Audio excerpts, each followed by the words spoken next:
Over the weeks and months that we've been in Elbaf, people have come to the conclusion that Loki ate a Zoan fruit, and the proof of this ability are the claw marks in the throne room that we see in chapter 1139. However, on the channel, I have made many a video stating that I think Loki is the actual rubber man in the series, and the coveted fruit of Elbaf that contained the supposed abilities of Nika was the actual rubber fruit, turning Loki into some sort of a special paramecia that could be a resin man or a plastic man of sorts. So, what people don't really talk about is the idea that Harold himself could have been a devil fruit user as well, because in the way that they talk about the fruit that Loki took, it seems like he just stole a national treasure. In the same way in which Blackbeard took the darkness fruit from Thatch. It was an item that he knew he could obtain, so he obtained it, right? But I do think Harold himself was a Zoan. The type of Zoan, I am not sure. Mythical or ancient are on the table, but I think the type of animal Harold was is a bear. The reason why I say Harold was a bear Zoan is because, one, we have never had a bear Zoan in the series, and two, throughout Elbaf, in certain events and characters that are related to Elbaf, there's a weird repetition of bears.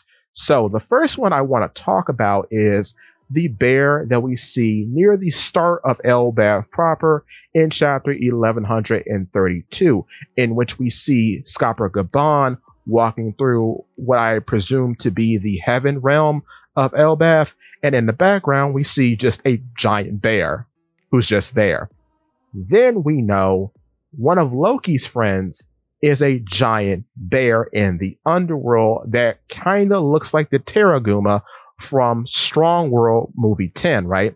But the funny thing about this bear in particular is that when all the animals are stabbed to death by Gunko in chapter 1137, there is one animal that stands up after being skewered by the arrow fruit, and that is the bear. Following that, in chapter 1142, very oddly, one of the nightmare creatures created by Saint Killingham is randomly a bear. So I wonder if one of the children perhaps have heard stories about King Harold's abilities, and that's why a bear is present amongst the nightmare creatures that Killingham has generated of the children of the Warrior School. That's a possibility. Then, following that, we're going to get a bit weird here, because there are some characters who are giant related that have a relationship with the bear. So, first of those characters is Big Mom. Big Mom, when she is a child being raised in Elbaf, actually kills a bear for eating a wolf. She smacks him and he dies, right? Following that, when she becomes an adult, she is responsible for killing Beppo's older brother, Zeppo. Beppo and Zeppo are polar bear minks. Following that, we're going to take you to another giant related character, that being Kuma. Bartholomew Kuma is a buccaneer. We find out in the Kuma and Bonnie flashback that buccaneers are related to giants, as they have giants' blood. It goes without saying that the character's name is Bartholomew Kuma. Kuma is Japanese for bear. Once Kuma becomes a full adult and later a member of the Revolutionary Army, following that a warlord, we see that he fashions himself after the actual animal of the bear, and he even has paw pads on his hands, which makes him look more like a bear. The funny part about this is that I think Kuma is the key to show us what actually happened in the fight between Loki and Harold. You see, Kuma's flashback introduces us to a young Figurlin Garling. By seeing the young Figurlin Garling, we immediately relate him back to Shanks, and it was found out during the events of Elbaf that yes, Figerland Garling is the father of the twins Figerland Shamrock and presumably Figerland Shanks. And Shanks was said to be found during the events of God's Valley. Correct? Okay. So, taking that in mind, we know that Kuma is the only warlord who is a controlled agent amongst the warlords because, of course, Bonnie's well-being was kept as a chip of confidence, as a trump card to make sure that Kuma stayed in line before Vegapunk could just sap his mind, right?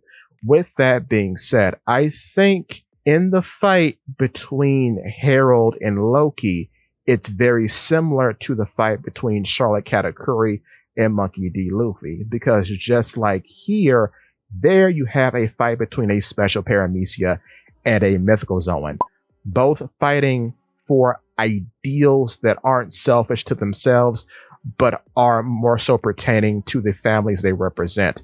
Katakuri representing his family and the well-being of his family and his reputation.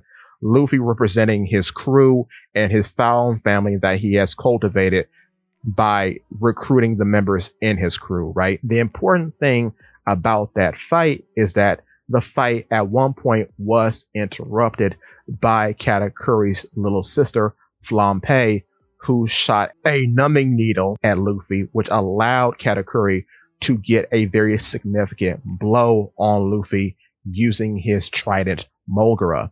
So, with that being said, I think a similar situation has happened here.